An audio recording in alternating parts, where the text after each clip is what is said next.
Hi, my name is Linda, and welcome to the Bible Talks. We're going to continue our series on why we need salvation as we talk today a little bit more about angels and also the official ranks of angels. Not going to go into a whole lot of detail about them because that's a whole nother episode or series in itself, but I will say that there are different ranks of angels. You have archangels, watchers, holy ones, principalities, powers. These are just some of the titles that are assigned to angels. And the book of Jude criticized apostate Christians of that time for speaking evil of dignities. In other words, for speaking evil of the angels. It was, or I would say not just angels, but celestial, I would just say in general, celestial beings in general. It was a stern correction to any believer at that time who would mock or speak harshly of the angels, even the fallen angels. Okay, but even though they are definitely going to be or have been judged by God for what they did, they were still considered dignities and definitely something that God Himself had created. So what I mean by that is, I've been to churches around over the years, and I've heard preachers say, people say who are in the charismatic circles of things, as far as churches like that, and they would say things like, Satan, I'm going to tear down your kingdom, or I'm going to do this to you, I'm going to step on you, I'm going to knock you down, or all these things they were going to say. And it's really, Jude is talking about, you really don't want to say those kind of things, mock them in any kind of way, because that's not our place. It's not our place. It's not our position. Certainly we are not more in ourselves able to do anything against them. It is God and the Holy Spirit Himself and the other angels that are protecting and around the believers who intervene in that kind of thing. That's a whole different realm. We're not in that realm. We cannot fight in that realm. It's not our place to be concerned with those kinds of threats against something that we can't even imagine what's happening in that realm. So that is just a warning for them, and it should be a warning to us as well, because nothing has changed.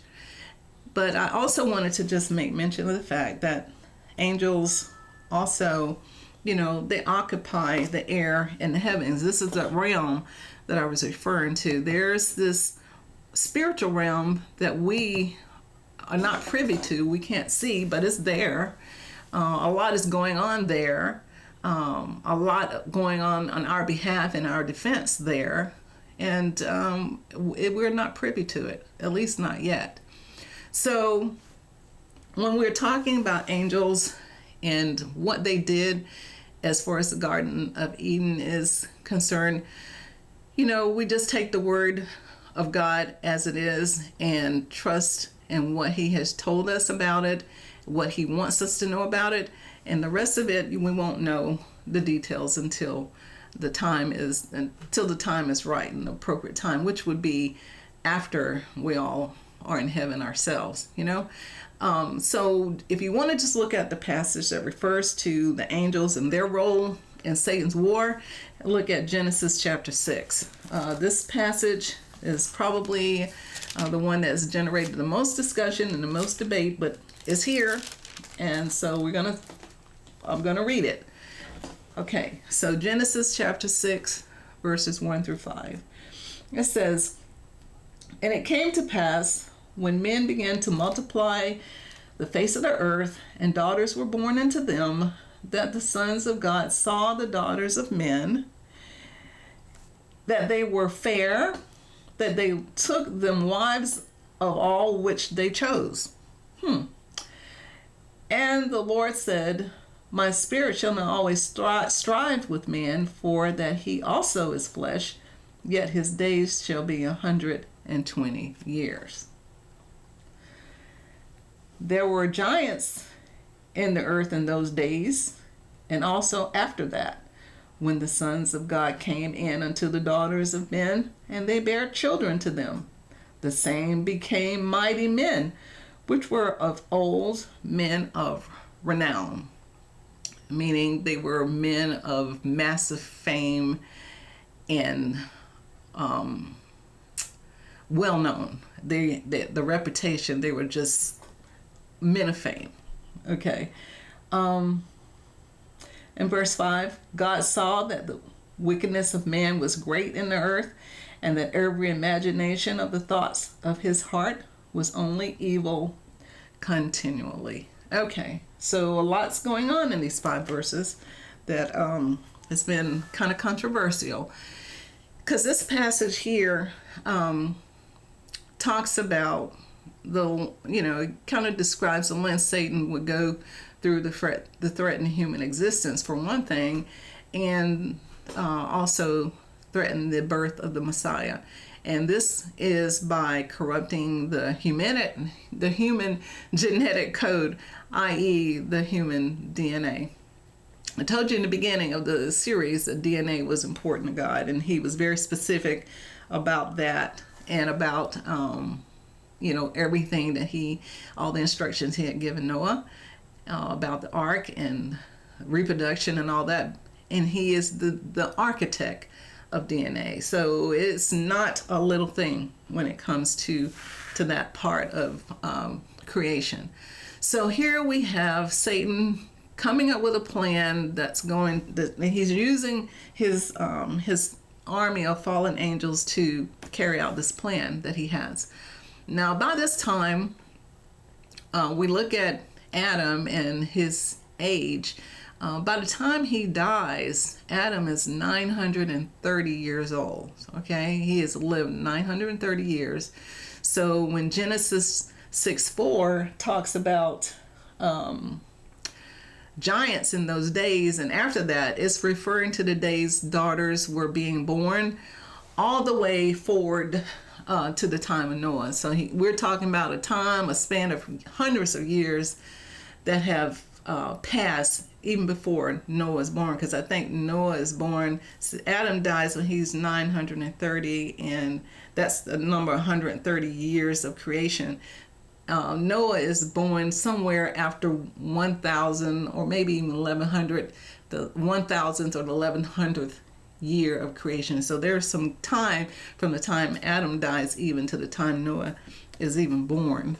So there's a lot of people the earth is being populated by a lot of people, and during this time there were giants. So that's what's going on.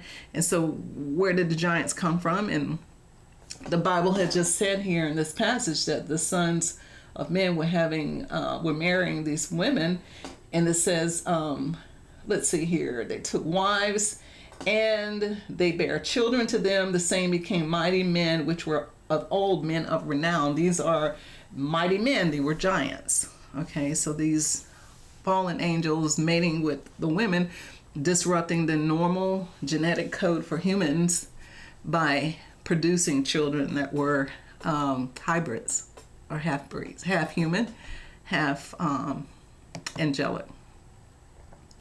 So in other words, like I said, their offspring were giants, mighty men of renown. And the Hebrew word for sons of God, there's been a lot of discussion about who the sons of God are. And the word, if you look up the Greek for it, I'm not good with the Greek. I'm not a Greek scholar, a Bible scholar. I know how to find it in if I'm looking for it in I don't want to say concordance, the other word, but when I'm looking to see, like in Strong's, when I'm looking at Strong's or something like that to try to see what the biblical meaning of some of the words and what they are in the Hebrew, some of the words are there. And this word, sons of God, means is a term that is used exclusively for heavenly beings. It's Benai Hai Elohim. And I don't know if I'm pronouncing it correct, but that's what sons of God means. Benai Hai Elohim, heavenly beings. Okay, and so there we find that because they were mating, I shouldn't say mating, but having children with human women, the genetic makeup of these children made them appear different. As far as their height, they were much taller in stature. They were much more powerful. They were a lot stronger than the average man at that time. So there was definitely a difference, and they were being more and more seen on the earth at that time. They were really populating a lot of the cities and peoples of that time. So if you look over in Jude, which is almost at the end of the Bible, Jude says something about them that might be of interest here. And if you look at Jude in verse 6 and 7, it says that the angels which kept not their first estate, but left their own habitation, he hath reserved in everlasting chains, under darkness unto the judgment of the great day. So these fallen angels are gonna have their day as far as judgment is concerned. And then verse 7 says, even as Sodom and Gomorrah and the cities about them in like manner, giving themselves over to fornication and going after strange flesh, are set forth as an example, suffering the vengeance of eternal fire. So these kinds of things that were happening in Sodom and Gomorrah, this kind of lasciviousness, the kinds of sexual activities that were going on during this time, this is all in reference to the kind of rebellious activity that was happening with the angels as they intermingled or had relations and relationships with the women, the human women. They had desire. Jude 1, 6 through 7 talks about the seduction of human women, the birth of the giants, which were called Nephalim. The Nephalim people is the term for the giants of that time. Giants is just like the simple way of describing them. But for the Nephalim, they were the fathers of the Nephilim, of the giants. And the desire that they had for strange flesh at that time was likened to the same kind of things that were happening in Sodom and Gomorrah. That's what this passage is all about. Their whole desire, I mean, they were completely reprobate and also completely apostate in what they were before they rebelled against God into what they are at this time. So this is kind of like what we saw in Genesis chapter 19. You remember when the angels came for Lot? The men there at the town were had the sensual desires for those two male angels that came for Lot. The Bible is comparing these fallen angels and their desires to those men, to the men of that time. So these angels left their heavenly position in service to God. Their celestial qualities, I don't know what happened to them, if they were altered, if they were, if something happened to corrupt, their abilities during that time, that they were able to procreate. I don't know how that happened, but they did interact with the women, had children with them who were Nephilim or giants, and all of this was an act of extreme rebellion to God. And so we see the prophecy that was given in 3:15, where the heel of the seed, the seed of the woman, his heel would bruise the head of of Satan and his seed. So the prophecy is unfolding, and we see Satan still here is not going to give up. He's still working hard to try to make it make it work out in his favor. So who were the women and where did they come from? Who did they find to choose? Who?